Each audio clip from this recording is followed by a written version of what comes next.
estaremos infringiendo una responsabilidad como sociedad, en realidad, porque el suicidio ha aumentado muchísimo en los últimos años. Según los informes, en el año 2020 el índice total fueron de 3.941. Eso significa 11 suicidios cada día, un suicidio cada 2 horas y cuarto. Es una verdadera barbaridad. En los adolescentes ha aumentado significativamente y creo que ya es hora de que pongamos foco en algo que hasta el momento pues, ha supuesto demasiado tabú o daba demasiado miedo hablar de ello y ya toca empezar a ocuparnos realmente de la problemática que está ocurriendo. ¿Y tú? ¿Disfrutar del viaje de tu vida? Este podcast surge de la necesidad imperiosa de aprender a vivir la vida, de preguntarnos qué hace que podamos alcanzar o no nuestras metas, de aprender que la forma de percibir y ver el mundo marca, sin duda, la diferencia, de la necesidad de parar, observar y elegir nuestro propio camino. Soy Sonia y en este episodio encontrarás historias, reflexiones y entrevistas sobre todo aquello que ocurre o no en el viaje a nuestra vida. Modo iniciando cambios activado. ¿Viajamos? Hablar de suicidio es hablar de prevención. Cada día encontramos más casos de adolescentes y jóvenes que se atreven a relatar un poquito más cómo se sienten. Se atreven a hablar de sus emociones. El suicidio, este tema tabú, busca encontrar su lugar. Es imprescindible darle la visibilidad que se merece. Sin duda, nuestra invitada de hoy puede contarnos qué hay detrás de la depresión, así como del imprescindible trabajo que como padres, educadores y sociedad debemos realizar con nuestros jóvenes. Istar estudió filosofía porque desde niña tenía más preguntas que respuestas y una ambición sin límites por conocerse, saber y entender más de sí misma y del mundo en el que vivía. Es coach personal y educativa. Realiza, de hecho, sesiones individuales y tiene un hermoso proyecto en marcha de coaching educativo. Después nos contará un poquito más sobre él. Siempre ha tenido claro que encontraría la manera de revertir, principalmente en la adolescencia, todo el aprendizaje recibido por su experiencia vital. En la actualidad, compagina su labor profesional con el voluntariado en 3 proyectos, ni más ni menos. Es voluntaria y formadora de inteligencia emocional con adolescentes en institutos a través de la ONG Destapa tu Potencial. También es voluntaria, facilitadora y acompañante en el proyecto social La Academia, que ofrece educación emocional para jóvenes de entre 18 y 23 años. Finalmente, voluntaria dando charlas de prevención de suicidio en institutos en la ONG La Niña Amarilla, con el fin de ayudar a que otras personas no sufran ni pasen por lo que ella misma pasó en la adolescencia. Su propia experiencia forma parte del libro que da título a este maravilloso proyecto, donde se narran relatos suicidas de supervivientes desde el amor, imprescindible. Persona honesta, resiliente, empática y perseverante, y con mucha conciencia social. Quiere ser parte de la solución y el cambio que necesitamos para que las próximas generaciones dispongan de mejor y mayor gestión emocional y personal. Y en ello estás Istar, tratando de dar y de aportar muchísimo valor. ¿Cómo estás? Muy bien, gracias, Sonia. Encantada de estar aquí contigo. Encantadísima de que estés con nosotros porque sin duda venimos con un tema muy importante y mejor experta que tú, tratando de adolescencia, tratando con jóvenes, participando de este acompañamiento que tanto necesitan y que muchas veces hemos dejado como sociedad, como educadores, como profesionales de lado. Así que estoy encantadísima de que estés aquí y me gustaría que nos contaras pues un poquito qué es lo que haces, ¿no? Tienes un proyecto en camino que se llama Educo, 3 voluntariados y todo ello vinculado y enfocado hacia la adolescencia y la juventud. No puedo más que mostrar toda mi admiración hacia ti y lo que haces. Esta etapa tan complicada y emocionante a la vez. ¿Qué puedes contarnos sobre ella, que estás trabajando día a día con nuestros adolescentes y nuestros jóvenes? Pues lo principal es que hay una necesidad acuciante, además, de atender a los niños y a los adolescentes en estos periodos tan difíciles para ellos y sobre todo después de todo lo que ha venido ocurriendo en los últimos años con el tema de la pandemia, las situaciones un poco imprevistas de lo que ha supuesto.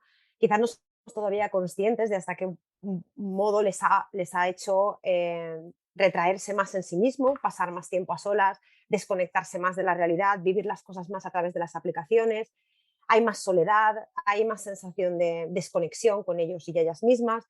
Y pienso que realmente si no hacemos algo en este momento tan necesario para cubrir esa necesidad que realmente tienen, estaremos infringiendo una responsabilidad como sociedad, en realidad, porque el suicidio ha aumentado muchísimo en los últimos años. Según los informes, en el año 2020 el índice total fueron de 3.941, eso significa 11 suicidios cada día, un suicidio cada 2 horas y cuarto. Es una verdadera barbaridad. En los adolescentes ha aumentado significativamente y creo que ya es hora de que pongamos foco en algo que hasta el momento pues, ha supuesto demasiado tabú o daba demasiado miedo hablar de ello y ya toca empezar a ocuparnos realmente de la problemática que está ocurriendo. Sí, además es grave, es verdad que empezamos a visibilizar, quizá por lo que comentabas tú, la pandemia nos ha traído un poco de visibilidad en el tema, pero aún así es algo que ha estado ahí y que está ahí Ujú. y que muchos de nuestros jóvenes, muchos de nuestros profesionales y muchos padres no saben o no tienen idea de cómo gestionar. Estás ahora mismo, aparte de tu trabajo a nivel personal, que eres coach educativo y trabajas con los adolescentes y con los jóvenes sobre estas temáticas y sobre todo lo que es la gestión emocional. Por tu experiencia, ¿qué nos puedes decir? ¿Qué hay en las aulas? ¿Los jóvenes hablan de emociones? ¿Les cuesta hablar de emociones? ¿Es un trabajo que se da o estamos como hace 20 años en un momento en el que la gestión emocional es como que pasa totalmente desapercibida y a los institutos se va a aprender lengua, a aprender mates, a aprender, pero todo lo que son las emociones queda fuera? A ver, sinceramente hemos avanzado y eso se nota, es como en Ujú. todo. Falta mucho trabajo, ponemos el foco siempre en todo aquello que todavía necesita más refuerzo, pero no quita que hemos avanzado. No es lo mismo la conciencia que hay ahora mismo sobre la importancia de la gestión emocional que la que había en mi época o que la que había en la época de mis padres. Ha habido un avance claro en la necesidad.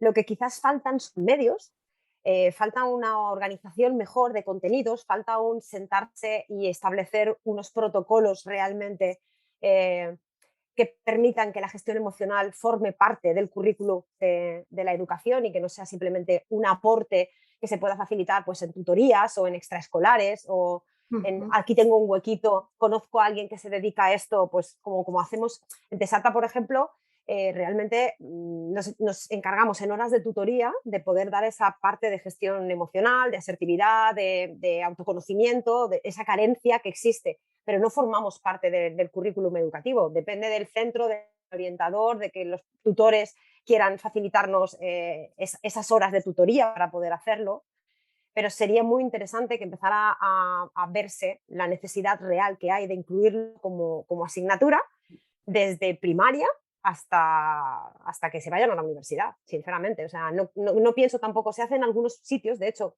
si no me equivoco, en Canarias hay está protocolizado ya empezar a Ujú. dar educación emocional, pero claro, cuando terminas primaria y empiezas secundaria, te encuentras con que esa labor, ese trabajo deja de realizarse, con lo cual vuelves a dejarlos un poco desprotegidos. Está muy bien, es un paso y por supuesto hay que reconocerlo y hay que alabar la labor de haberlo puesto en marcha. No obstante, quedan muchas carencias, queda mucho trabajo por hacer y considero que todavía deberíamos hacer más refuerzo en la importancia de la gestión emocional en la educación en general. Sí, es totalmente cierto lo que dices. De hecho, tú trabajas mucho en institutos con adolescentes, pero lo hacéis a través de los voluntariados, lo que comentas tú. Correcto. Dependes un poco pues, de la voluntad del tutor, del instituto, de que quieran trabajarlo, de que lo vean una necesidad, cuando en realidad debería formar parte del currículum escolar eh, de forma natural y habitual y a lo largo de toda lo que comentas, ¿no? A lo largo de toda la etapa educativa porque que hables de gestión emocional en la infancia está muy bien, pero cuando llegas a la adolescencia hay una revolución ahí que necesita quizá más hincapié todavía, ¿no? Entonces es como que los estamos dejando un poco de lado en el momento que más nos necesitan. Trabajas en 3 proyectos maravillosos, todos encaminados a la gestión emocional. Me gustaría que nos hablaras, que hoy nos centráramos en la niña amarilla.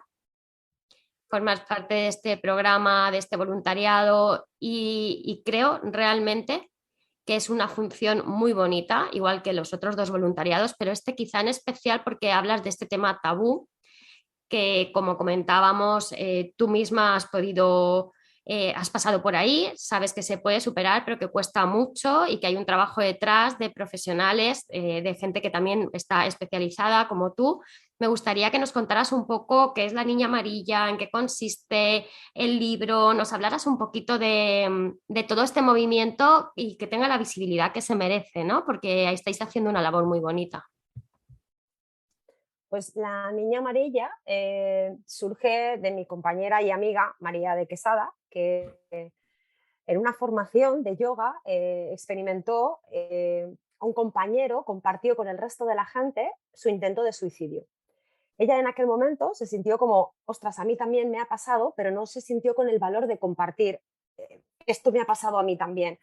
Por esa sensación de vergüenza, de culpa, de decir, de esto no se habla, esto no se comparte, esto no se... Entonces se quedó con ese rum rum dentro y cuando regresó decidió que tenía que visibilizarlo de alguna manera. En un principio no sabía si a lo mejor, pues eso, escribiendo un artículo en el blog o haciendo algún tipo de, Ujú. no sé, tenía como esa inquietud de cómo podía comunicarlo. Y entonces se le ocurrió la maravillosa idea de realizar un llamamiento en el que nos pedía a otras personas, niños y niñas amarillas, que nos llamamos ahora, Ujú. que compartiéramos nuestra propia historia. Entonces, de hecho, yo a María ya la conocía. María y yo habíamos compartido momentos, habíamos salido, hemos comido, cenado, bailado, pero ella y yo jamás hubiéramos imaginado que la otra tenía esta historia personal guardada dentro.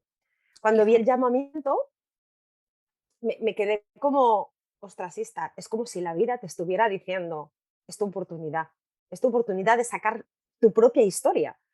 Y otra parte de mí, claro, aterrada, pequeñita, ahí diciendo, no, no, no, no, no, de esto no se habla, de esto no se habla. Y yo decía, ¿cómo que de esto no se habla? Precisamente por eso tenemos que sacarla a la luz, porque de esto se tiene que hablar. Entonces, María se estaba dedicando a hacer entrevistas personales con la gente que estaba interesada en formar parte del proyecto y yo, como había confianza con ella, le dije, mira, María, no voy a ser capaz de, en una entrevista yo no te voy a poder contar mi historia, es que no voy a ser capaz de verbalizarla, soy consciente. Entonces digo, si me permites, digo, te la escribo como la siento, la escribo como la he vivido yo, digo, y te la mando tal cual y si tú quieres hacer algún cambio, modificación, algún retoque, pues lo hacemos conjuntamente.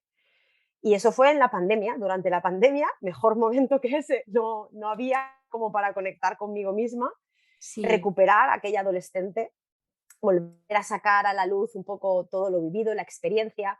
Claro, yo he hecho mucho trabajo personal, he pasado por muchos profesionales, me han ayudado mucho y la historia la tengo muy sanada. Lo que no la tenía era integrada, lo que no había hecho era verbalizarla y no me podía imaginar realmente que volver a poner foco sobre ella y sacarla a la luz iba a ser al mismo tiempo tan intenso, un poco doloroso, porque lo fue, y me removió también mucho por dentro. De hecho, la primera persona a la que le pasé la historia fue a mi madre. Le dije, mamá, Ujú. si alguien tiene que leerla, la primera eres tú, que estabas allí conmigo y que más que nadie sabes el dolor de lo que pasamos. Luego dudé entre si poner o no mi nombre y al final dije, mira, esto va todo, esto va en el pack completo. O sea, lo sacas a la luz si realmente lo que pretendemos es que no haya vergüenza, desestigmatizar esta idea que se tiene de que hablar del suicidio es algo malo, negativo, de lo que te tienes que sentir culpable, esconder bajo la alfombra, dije, con todo el equipo, adelante. Digo, hay que sacarla. Y ahí está, siempre digo, mira, soy el capítulo número 19, uno de tantos, porque somos muchos. Hay muchos tantos también que no se llegaron a publicar porque llegaron después. Hay Ujú. muchísimos casos, muchísimos niños y niñas amarillas que han pasado por situaciones semejantes y darle voz y empezar a visibilizar, pues ha conseguido que la gente se sienta menos sola, que la gente se sienta acompañada en verbalizar un momento vital tan duro, tan estigmatizado, tan violento también, porque genera mucha sensación de culpa, de vergüenza en ti, en la familia, en el entorno. De hecho, yo me di cuenta entonces de que no había hablado con eso con casi nadie. Mis amigos no sabían de esa parte de mi historia. Parte de Mm. mi familia tampoco lo sabía y eso también me sorprendió. Era como, madre mía, ¿hasta qué punto hemos obviado todo esto? ¿Cómo lo hemos escondido? Y a partir del libro que se publicó en septiembre, se creó la asociación La Niña Amarilla, que recoge todos los fondos de la venta del libro y hemos empezado pues, desde hace unos meses a hacer charlas de prevención en institutos. Los centros nos llaman, nosotras acudimos. Ayer mismo estuvimos en uno en Ujú. Vétera y la verdad es que encantadas de la acogida que está teniendo y dándonos cuenta de que hay una necesidad imperiosa de coger el toro por los cuernos en una situación que se nos está yendo de las manos. Los suicidios se nos van de las manos. Sí, sí. Y además es totalmente necesario lo que dices tú, hablar de ello, porque las familias, es cierto, lo esconden, en los adultos lo escondemos y en los adolescentes más. ¿No? Es como si ya cuando tienes un miembro que es adulto en tu familia, que tiene problemas de depresión, que tiene este tipo de pensamientos, que se encuentra en esta situación, ya es como, no, no, esto se mantiene aquí calladito, no pasa nada, todo está bien, está en una etapa más baja. No, no, está mal. O sea, ahí tenemos el primer paso, es reconocer que uno está mal para poder avanzar, informarte y saber cómo ayudar. No es una etapa en la que estás más bajito y ya se te pasará. Hay que hacer un trabajo detrás. De hecho, ese es uno de los principales errores a veces a la hora de atender a una persona que está en una situación, pues eso, tan delicada como es tener una ideación suicida. Primero, que Mm. nos da mucho miedo mencionarlo, que el mero hecho de hablar de ello nos hace como, cada vez que alguien dice, ay, es que a veces pienso en morirme, siempre hay alguien que comenta, ay, no digas esas cosas, ay, ¿cómo se te ocurre? Ay, eso ni en broma. Y es como, hay un dolor ahí acuciante, hay una persona ahí que realmente está sufriendo y que necesita sacarlo.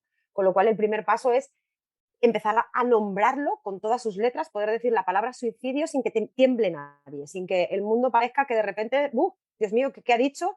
Socorro y que entre el Sí, pánico. sí. Esa como primera, como primera. Y luego empezar a saber que pedir ayuda es que no solamente es sano, es que es lícito, es humano. Es como nos hemos convencido de que tenemos que tener unos estándares tan altos de lo que tenemos que ser, cómo tenemos que actuar, lo que tenemos que cumplir, que parece que pedir ayuda sea como menospreciarte, como hacerte de menos, como si valieras menos por el mero hecho de que no pudieras con todo. Y eso tenemos ya que quitarlo de las mentes de los adolescentes, porque además están en edades muy delicadas, no saben pedir ayuda. Si además no verbalizamos los adultos y hablamos de esto con honestidad y franqueza para que lo puedan sacar, pues cada vez se hace más bola y más complicado gestionarlo. Sí, cuando llegas a los institutos y hablas con los adolescentes de estos temas, ¿cómo suelen reaccionar? ¿Es algo que se ha hablado con ellos? ¿Es algo, se sorprenden? ¿Saben cómo funciona el tema? ¿Con cómo funciona el tema es, saben de qué vas? ¿Se sienten incómodos? ¿Conocen a compañeros? ¿Se han sentido así? ¿Se abren? ¿Qué reacciones muestran cuando vais a hablar con ellos? Lo principal es que hablarles de esto no les ha hablado nadie. Y eso sí que nos lo hacen saber directamente porque normalmente además cuando terminan las charlas se acercan a nosotras y suelen mostrarnos su agradecimiento por haber sacado temas que de normal pues, no tienen ocasión ni de oír ni de participar. Esa es la parte también que me gusta mucho de las charlas que impartimos, porque además intentamos ir varias compañeras, también porque nos resulta más un refuerzo en positivo, porque claro, no son temas fáciles, sobre todo para aquellas personas que hemos pasado por esas vivencias y ante determinadas preguntas es más fácil poder darnos soporte. Entonces, tienen muchas inquietudes, tienen muchas ganas de saber qué poder hacer si a una persona cercana le ocurre. Se sienten muy impotentes porque no sabrían, si se les da la situación, cómo gestionarlo.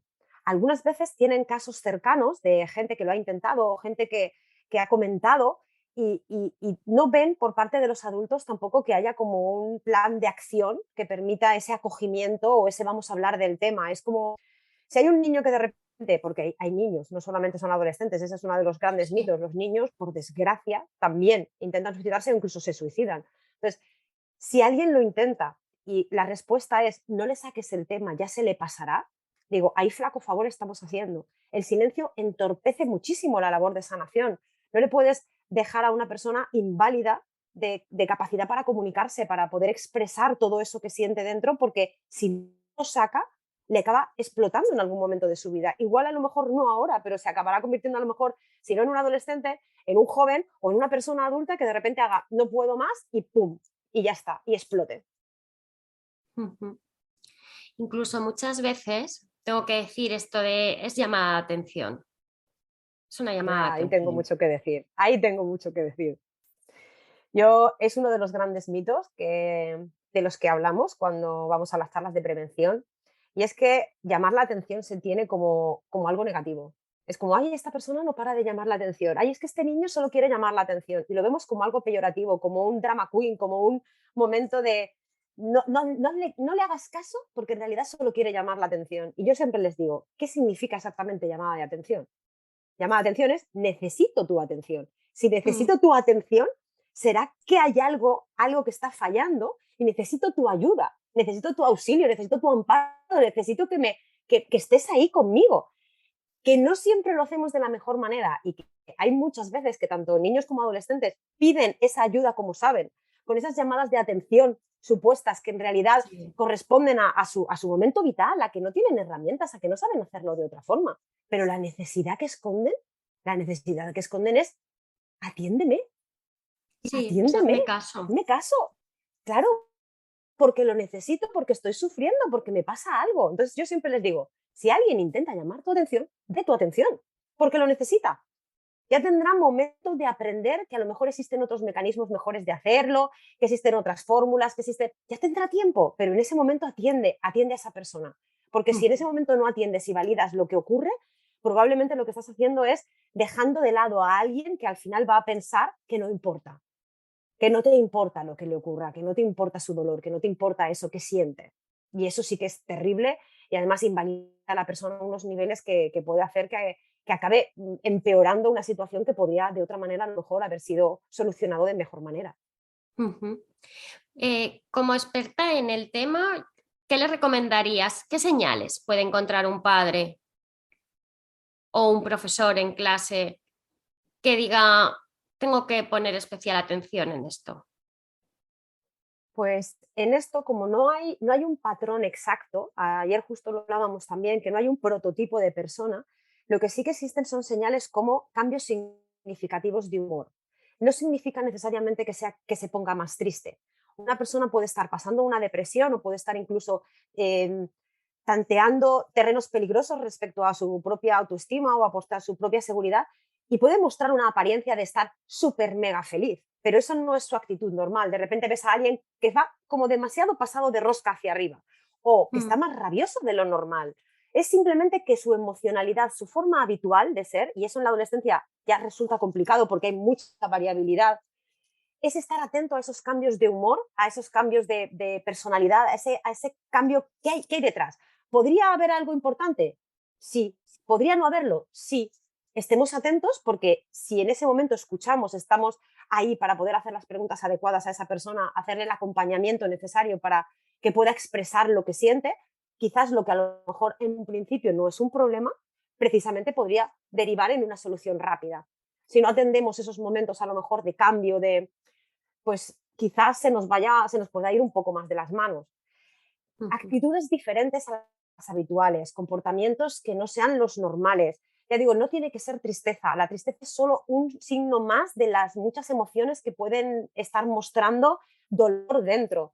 Puede ser rabia, puede ser que de repente está, yo qué sé, más pegón, más irascible, o que está más introvertido, o que está demasiado exaltado. Es que son cambios. Los cambios ya son una llamada de vamos a ver qué ocurre, vamos a poner atención Ujú. aquí, como mínimo para atender. Y a partir de ahí ya poder ir discerniendo si sea como sea la persona va a necesitar ayuda, algún tipo de ayuda, aunque solo sea de apoyo emocional, y si no va a más, estupendo, pero si pudiera haber algo más escondido, pudiera haber algún tipo de rastro, pues ya sea tendencias más depresivas o simplemente ideaciones suicidas que se les hayan pasado por la cabeza, pues estar ahí presente permite que podamos poner soluciones. De otra manera se nos escapa de las manos. Ideaciones suicidas, ¿qué tipo de pensamientos son?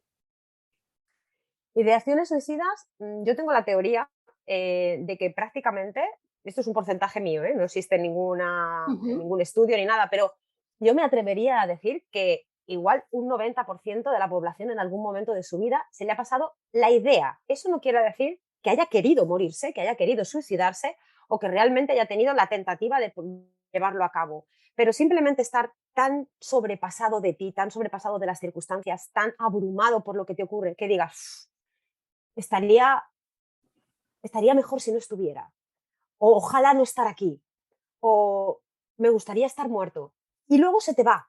Viene y se te va. Es un pensamiento fugaz, no le das más importancia. Pero hay gente que esos pensamientos los tiene de manera mucho más frecuentes, sobre todo si se combina con trastornos de ansiedad, con trastornos o épocas depresivas, o con épocas en las que estás sufriendo algún tipo de situación, ya puede ser en casa o en el colegio, o que no acabas de saber cómo manejar la intensidad emocional de lo que ocurre. A veces son cosas tan sencillas como los divorcios, las separaciones, las enfermedades en casa, que un miembro de la familia pierda el trabajo y en casa haya mucha tensión. Es decir, Ujú. no podemos llegar a pensar que el hecho de que alguien piense en suicidarse es porque le pasa algo gravísimo. El hecho de que tú pienses en suicidarte es porque en ese momento no concibes salida a la situación puntual que tienes y lo único que se te ocurre es no estar, desaparecer, irte. Pero eso no significa que la razón que haya detrás a lo mejor sea algo que a ti te parezca suficientemente importante o gordo. Esa persona simplemente lo vive con esa intensidad.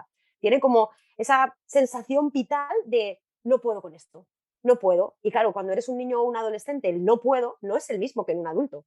El no puedo de un niño, quizás él no sea capaz de darse cuenta de que eso es temporal, de que eso se resolverá, de que eso tiene su tiempo, su proceso, porque ellos no pueden pensar tan a largo plazo. De hecho, siempre hemos visto una tendencia en que en niños y adolescentes no hay una conciencia real de que el suicidio es permanente y para siempre. Tienen la idea de yo ya no quiero sufrir más, tomo esa decisión, pero no soy del todo consciente, entre otras cosas también porque no se ha terminado de desarrollar completamente mi cerebro como para saber que esto tiene un componente a largo plazo, que no voy a estar aquí más, que realmente no voy a ver a mis padres, no voy a ver a mis amigos, no voy a vivir, no voy a respirar, no voy a hacer, solo estoy pensando que pare el dolor, que pare el dolor, parar la experiencia vital que te está llevando a ese sufrimiento. Entonces, como no son capaces de ver más allá, pues a veces se toman ideaciones como algo recurrente sin darle realmente el valor que como adultos deberíamos darle a que el hecho de que sea un niño o no tenga ninguna razón de peso, entre comillas, para pensar todo eso es que no tiene importancia y que ya se le pasará. Trabajas también en dos asociaciones más en las que trabajas la gestión emocional, la autoestima en distintas edades o distintos rangos de edad, de menores de 18 y de 18 a 23. ¿Qué pasa con los que son más mayores? Los de 18 a 23 necesitan también esa gestión emocional, necesitan validar esa autoestima, necesitan que estemos ahí apoyándoles. Porque claro, ya son más mayores, ¿no?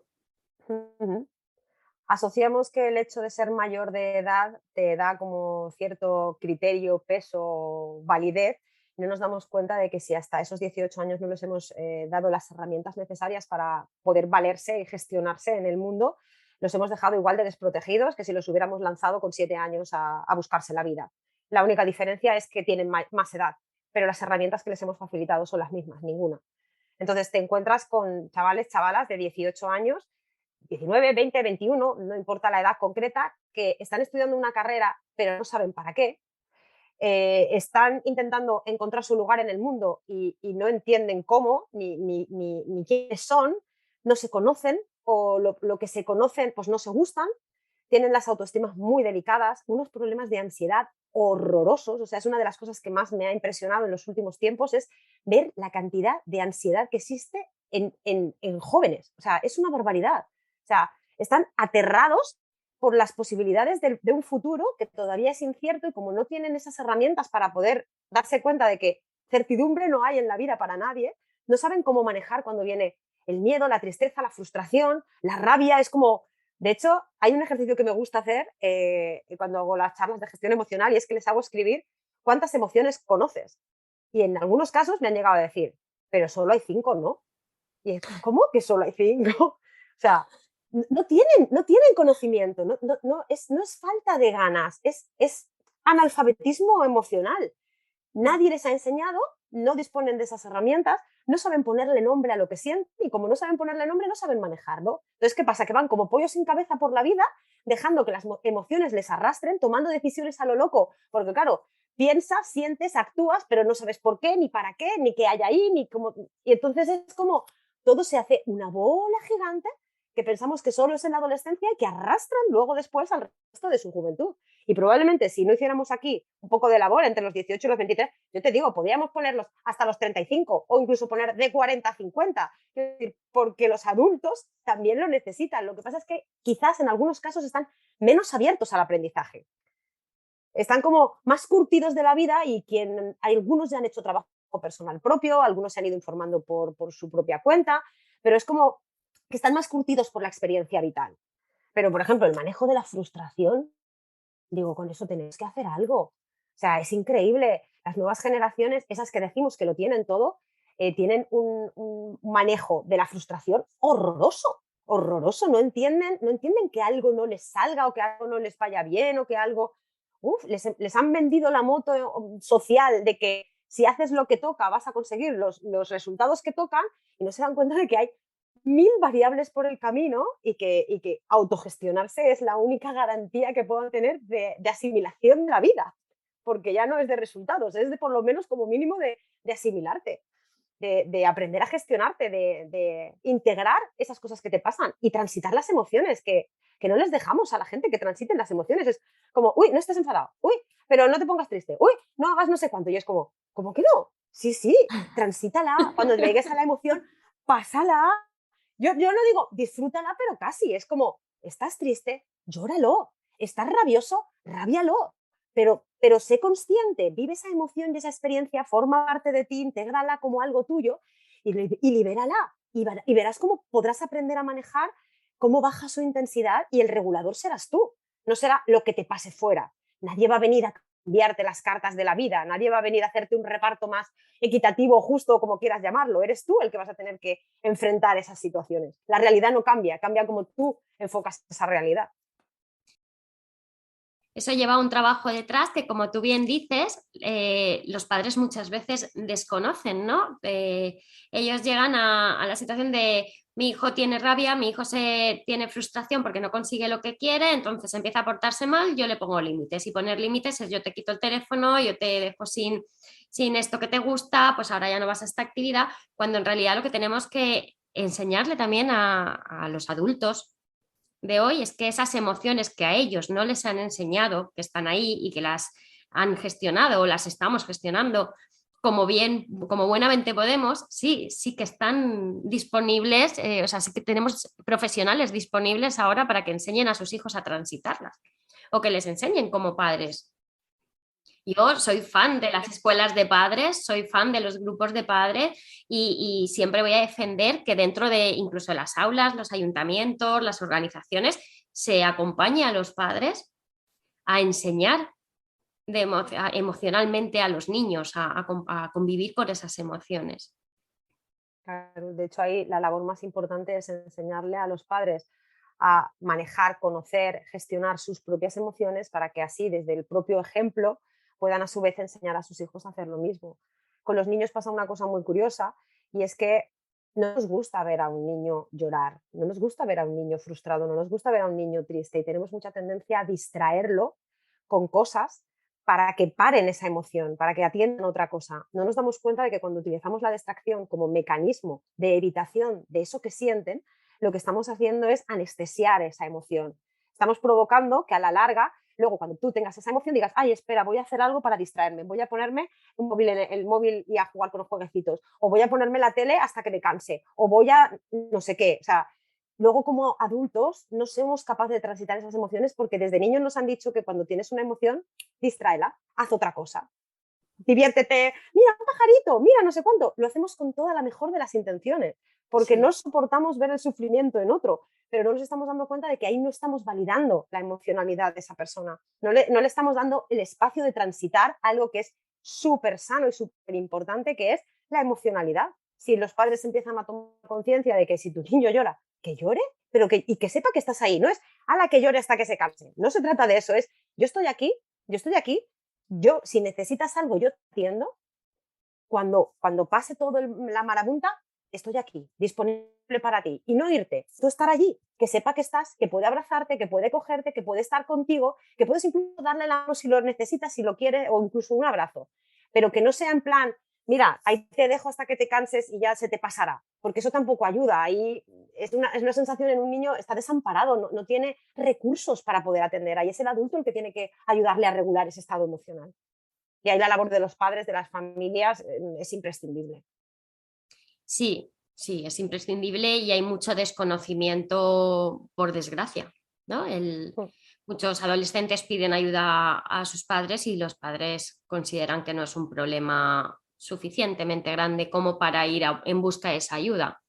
También con la buena fe de que como padre yo puedo ayudar a mi hijo o a mi hija.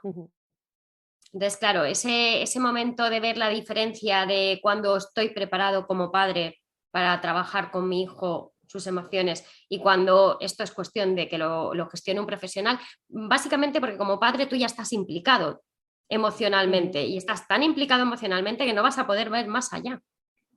No puedes, no estás preparado a ver más allá porque es tu hijo, porque son sus emociones, porque es su preocupación unida a la tuya, porque entonces hay que buscar ayuda en profesionales externos. Es importantísimo. De hecho, el primer paso que puede hacer un padre o una madre ante un adolescente que lo está pasando mal, independientemente de que sea no ya con ideación suicida, sino simplemente con un adolescente que no sabe gestionar sus emociones, lo primero es si tú, desde tu calma, desde tu tranquilidad, sientes realmente que le puedes dar esa presencia y escucha que necesita sin juicio y sin consejos. Si tú no puedes hacer esa labor, no te sepa mal en ningún momento echar mano directamente de un profesional. ¿Por qué? Porque para eso están preparados. Desconectar la emocionalidad que te provoca el hecho de que tu hijo esté pasándolo mal, eso es muy complicado. O sea, yo no puedo imaginarme lo que tiene que ser una madre que vea a su hijo dolorido, pasándolo mal, frustrado, solo, sintiéndose que no vale la pena en el mundo, que con una autoestima por los suelos. O sea, tiene que ser horroroso. Yo lo he vivido desde el otro lado. Yo hoy por hoy sé lo que es porque lo he hablado con mi propia madre. En plan, mamá, cuéntame también cómo viviste tú la experiencia de tener a un adolescente, pues como fui yo, intensa, problemática no en el sentido de que yo generara problemas, sino que lo que yo estaba pasando generaba un problema en la familia, evidentemente. Entonces, ahí realmente al final es un trabajo que acaban implicando a todo el mundo. No es solamente el adolescente a lo mejor es como el aviso, ¿no? de que pasa algo, pero muchas veces también incluye y es necesario el apoyo de todos los miembros de la familia para poder hacer ese muro de contención de esa persona y que no se vaya de las manos pues lo que a lo mejor en un principio es me siento decaído, luego es me siento deprimido y luego es quiero morirme. Entonces, para eso el apoyo, el crear un círculo de confianza y de gestión incluye familia, incluye docentes y sobre todo incluye profesionales, por supuesto que sí. O sea, yo siempre digo, ayer por ejemplo había chavales que decían, ya, pero es que a lo mejor no estás tan mal como para ir a un psicólogo. Y digo, es que ir a un psicólogo no tienes que estar súper mal. Es que con el mero hecho de que no te encuentres bien, puedes asistir a un psicólogo. Un psicólogo está ahí para ayudarte. Está ahí para ayudarte a gestionar mejor todo aquello que a ti se te escapa. Pero tenemos todavía como ese estigma de que ir a un psicólogo es que tienes un problema de salud mental, de que estás tarado, de que, ¡buah! O sea, horrible. O sea, eso tenemos que romperlo ya. O sea, hay que empezar a normalizar el ir al psicólogo como una persona que te ayuda cuando en un momento determinado por ti mismo no puedes y tu familia no puede, que es que hay familias que es que no pueden atender la problemática que tienen en casa. Entonces, en ese caso los padres no pueden sentirse culpables ni responsables de la situación, tienen que acudir a un profesional, a un psicólogo, a un psiquiatra si hace falta, porque en algunos casos también es necesaria la medicación y que entre todos hagan pues eso, un frente común para atajar la situación. Sí, es complicado porque ya incluso cuando eres adulto, si te planteas o le planteas a alguien, oye, mira, ¿por qué no vas a un psicólogo que igual pueden ayudarte? Ya recibes este no. Pues imagínate si estás haciéndolo con tu hijo o con tu hija, es como que lo ven todavía pues menos necesario, es como que he hecho mal. Quizá también sea la culpa de que he hecho mal para que mi hijo o mi hija esté así, cuando en este momento creo que no es momento ni de buscar culpables, ni de ni de buscar nada más que no sea ayuda para el adolescente que está viviendo esta situación. ¿Cuándo estás recuperado? ¿Cómo sabes que estás recuperado? ¿Cómo? Porque esa es una también de las preguntas que los padres en muchas ocasiones me han hecho a mí. Imagino que cuando estás en las charlas, cuando estás en las sesiones uno a uno, puedes recibir, ¿no? ¿Cuándo estoy segura o seguro de que esto no va a volver? ¿Vuelve? ¿No vuelve? ¿Es un trabajo de toda la vida?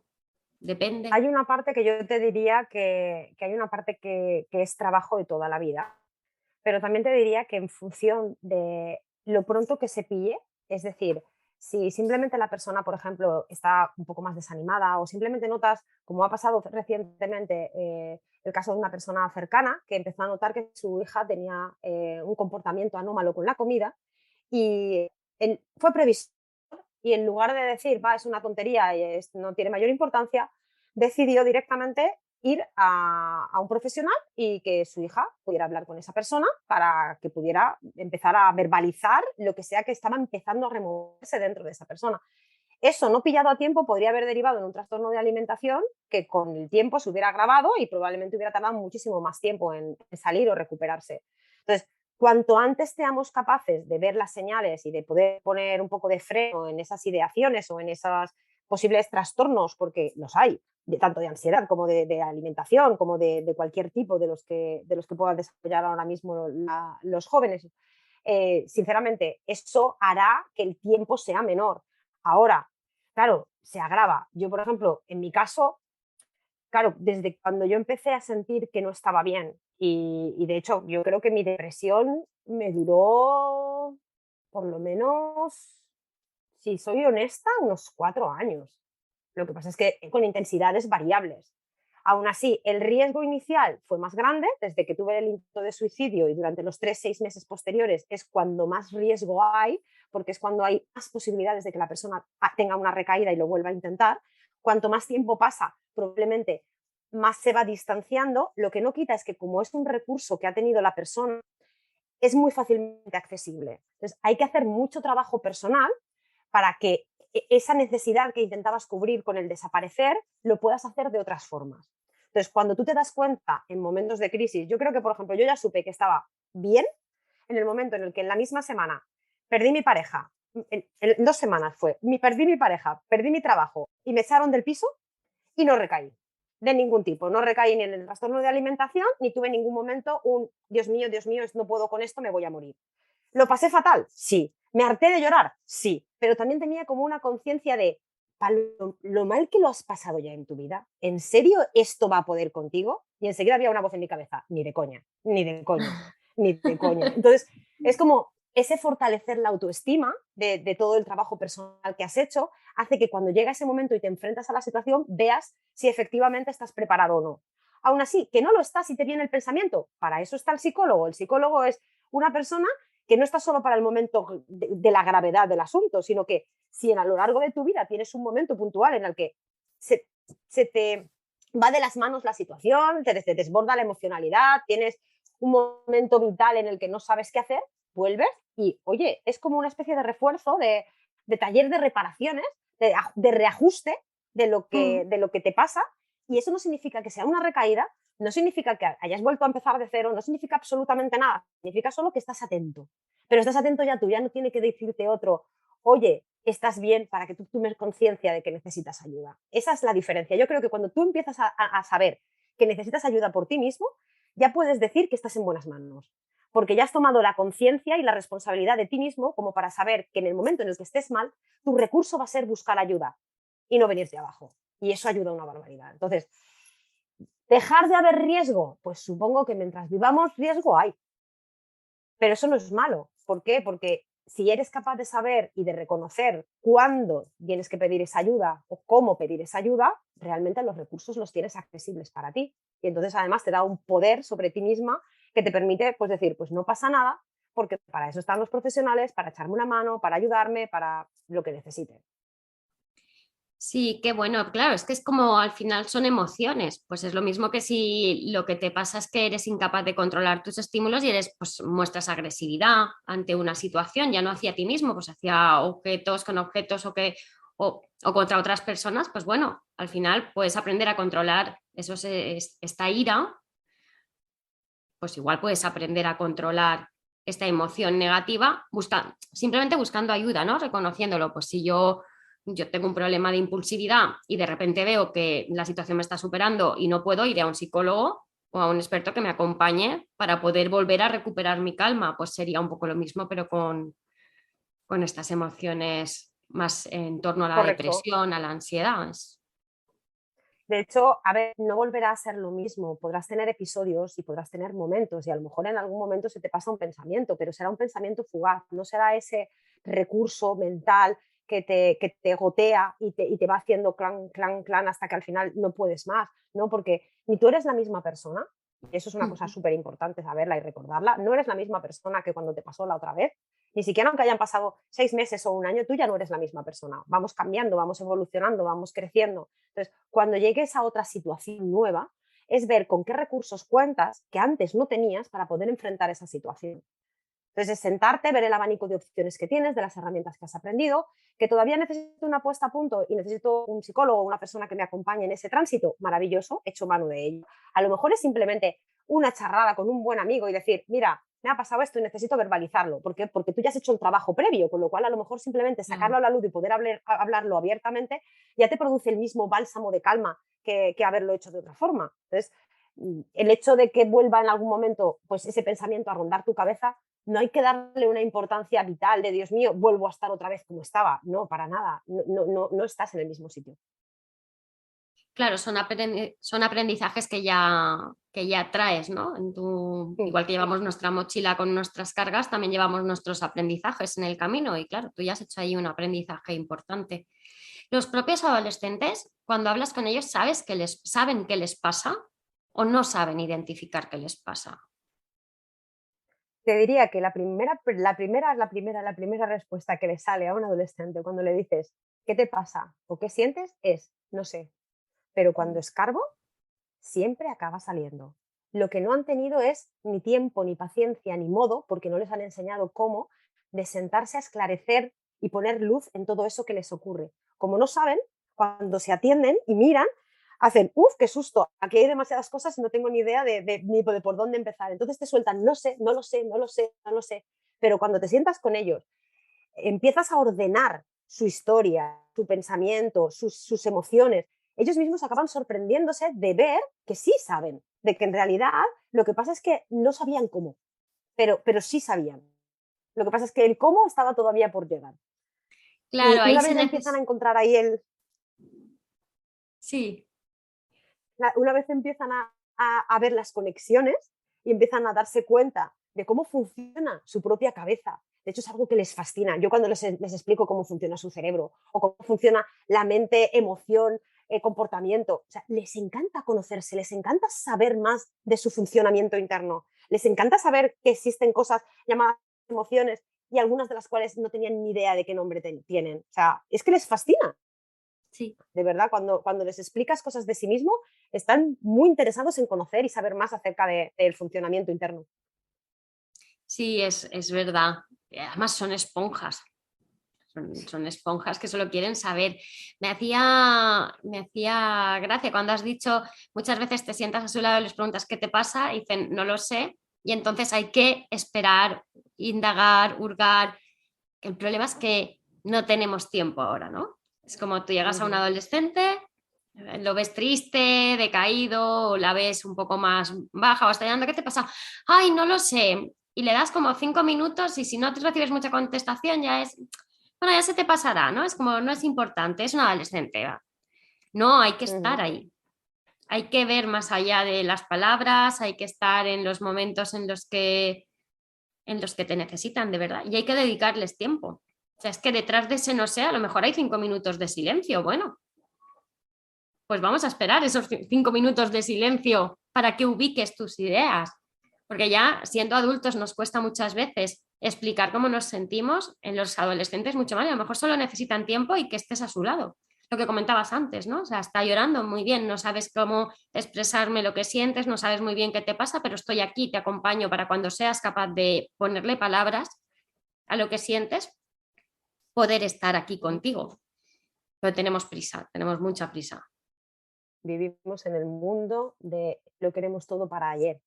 Y de hecho, una de las cosas que me he dado cuenta, sobre todo en los últimos tiempos, es que llevamos muy mal los silencios. A mí es una de las herramientas más fascinantes que he encontrado porque además cuando a un adolescente le das silencio, habla y habla de verdad. O sea, y además agradece que no hayas interrumpido ese momento porque estaba en su propio proceso mental y si tú interfieres en ese momento y haces una pregunta o no le das el espacio suficiente, todo eso que probablemente te diga luego, deja de decírtelo.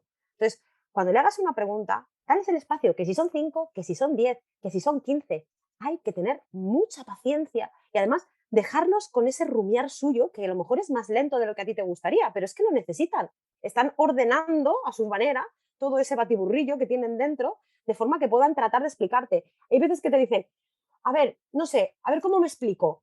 Es que seguro que lo voy a hacer mal. ¿Por qué? No hay una manera ni buena ni mala de decirlo. Exprésate y yo haré lo posible por entenderte. Y si no, te preguntaré para clarificar un poco mejor y ver si estoy entendiendo lo que me estás queriendo decir. Pero hay que tener paciencia y hay que tener calma. Y vivimos en eso, en la inmediatez, en la prisa, en lo queremos todo ya. Y si no me das respuesta, pues ahí te quedas que tengo cosas que hacer, porque es que el tiempo vuela y no me da para todo. Y eso es Sí, horrible.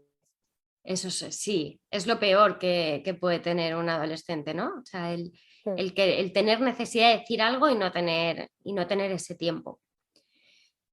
¿Estás montando tu propia organización? ¿Estás montando Educo?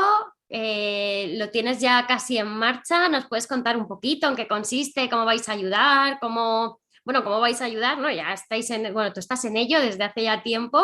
De hecho, ya te digo, o sea, me parece una labor fundamental, maravillosa y que animo a todas las entidades, asociaciones que os puedan contactar, porque realmente los adolescentes necesitan más que nunca este tipo de conocimientos, el que les hablen de emociones, de sentimientos, de qué hay detrás de ciertos pensamientos, de cómo pedir ayuda, cuándo hay que empezar a gestionarlo, el aprender a hacerlo también por su propio pie, porque puede evitar males mayores en el futuro, ¿no? Pero ya no hablar ya de suicidio, simplemente pues el tener situaciones de tu vida posteriormente ya como adulto que no sepas gestionar simplemente porque es que las llevas arrastrando desde pequeño y no has sido capaz y nadie te ha ayudado a sacarlas de ahí y todo lo que se Mm. acumula termina explotando antes o después, que lo comentabas antes tú. Con Educo, ¿qué estáis haciendo? ¿Cuál es la Pues idea? surge un poco de la necesidad que hemos visto de proporcionar al mundo educativo herramientas que hoy por hoy pues, no están a disposición de la educación en general. Mm, Entonces, la idea de Educo es un poco cubrir diferentes frentes. Por un lado, atender a la adolescencia, tanto en sesiones individuales como en sesiones de grupo, porque además una de las cosas también que me he dado cuenta es que están muy solos entre ellos y que cuando tienes una sesión con una persona por aquí, otra sesión con otra persona por aquí, otra persona, dices, es que los juntaría a todos para que se dieran cuenta de la cantidad de cosas que tienen en común, de lo mucho que tendrían que hablar y de lo mucho que podrían empezar a expresarse y dejar de tener miedo y esconderse como si lo que les ocurre fuera algo malo, algo que estuviera mal visto, algo que, claro, como están acostumbrados a que en las redes sociales todo es bueno, todos son caras preciosas, todos son cuerpos maravillosos, todos son sonrisas para arriba, sonrisas para abajo, se comparan con eso y el sentirse mal, triste, decaído o de todas estas maneras, sinceramente les hacen sentir desubicados, que a nadie les pasa, que solo son ellos. Y entonces, una de las partes de Educo es poner en comunión, pues que se puedan juntar, que puedan compartir y darse cuenta de que hay muchas personas sintiéndose igual y que eso proporciona mucho alivio personal, el hecho de saber que hay otras personas que también les pasa algo parecido.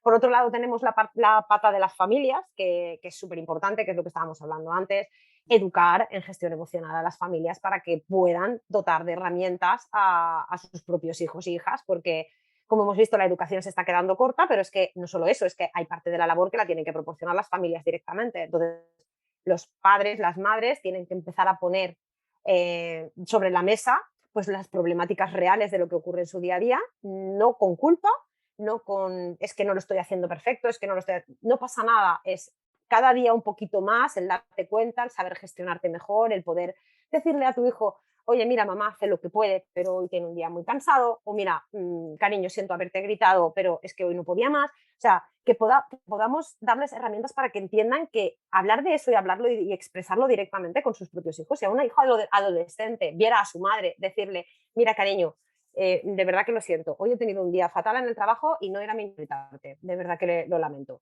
Eso es un ejemplo.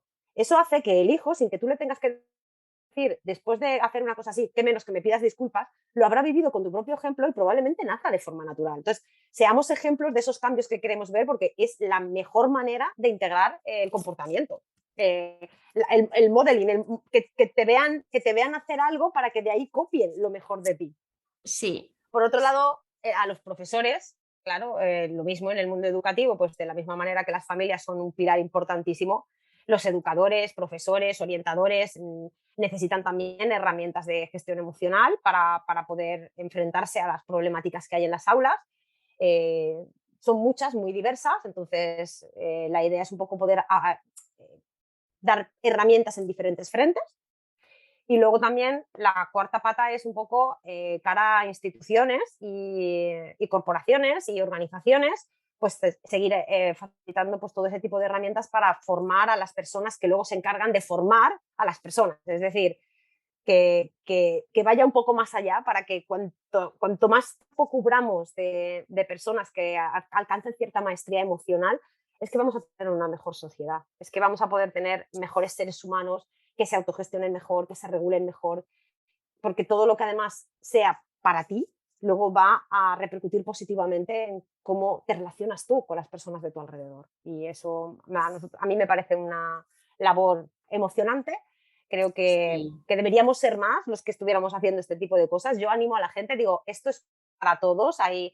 Mi proyecto es colaborativo, hay varias personas con las que trabajo conjuntamente para poder llevarlo a cabo. Yo siempre he dicho, esto no es un trabajo que quiera yo ni quiero mi protagonismo para mí, yo quiero que sea un espacio donde haya cabida a profesionales, quiero que haya psicólogos, quiero que haya orientadores, quiero que haya coaches, quiero que haya diferentes, hay personas formadas en disciplina positiva, en comunicación no violenta, o sea, diferentes ramas, ámbitos, todo tiene cabida con tal de aportar valor a esa diferencia que queremos dar. Sí, además es que cada uno, cada profesional aporta su lado, ¿no? Su granito de arena, que al final ni unos más ni unos menos, o sea, entre todos somos los que podemos cuadrar y cuajar esta, pues eso, que salga algo adecuado a cada uno de los sectores, porque es cierto, los profesores están muy perdidos, tienen una diversidad en escolar dentro de clase enorme, distintos niveles, con distintas problemáticas, nuestros jóvenes cada vez están más perdidos, el profesorado va loco, los educadores van locos, los padres no saben ya también un poco cómo gestionar desde que han llegado las redes sociales, los problemas que tienen los niños con la autoestima, con no salir, con las adicciones a los móviles. Creo que estamos en un periodo actualmente en el que tenemos que prestar mucha atención a las emociones de los niños, de los adolescentes y de los adultos. Y creo que cada vez estamos, sí, cada vez somos más los que estamos encaminados a cubrir estas necesidades porque hasta como adultos estamos perdidos. Si nosotros estamos perdidos, ¿cómo no lo van a estar nuestros adolescentes? Es que tenemos que ser Pues su ejemplo. sí, sí, totalmente. Ha sido un verdadero placer tenerte aquí. Me gustaría, bueno, ¿quieres decir algo más? Ahora nos cuentas cómo encontrarte, dónde encontrarte, pero si se te ha quedado algo en el tintero, algo que consideres que te gustaría decir, que Me gustaría esto, solo aportar un poco, sobre todo a las familias, sí, que ante la situación de una persona con problemáticas o tentativas suicidas o que vean que le pasa algo más, que mantengan la calma, que no se desesperen, que además eso se transmite una barbaridad y que tengan confianza en que buscando esa red de apoyo hay más posibilidades de sacarlos adelante de lo que parece. Yo además recomendaría que pudieran darles un listado de números de teléfono, de, por ejemplo, de tu mejor amigo, de tu madre y de no sé quién, y lo lleven siempre en la cartera para que si en algún momento se encuentran más tristes de lo normal, desprotegidos, con ganas de, porque realmente crean que nadie puede atenderlos, puedan ver esa lista y saber que esa lista está hecha con personas que le han dicho que sí estarán ahí cuando lo necesite. Y eso, de verdad que no se pueden imaginar lo importante que es que un adolescente tenga, aunque sea un contacto, que sepa seguro al que puede llamar y esa persona la va a atender, la va a escuchar, no la va a juzgar y la va a hacer sentir abrazada. O sea, eso tiene un valor infinito, o sea, infinito.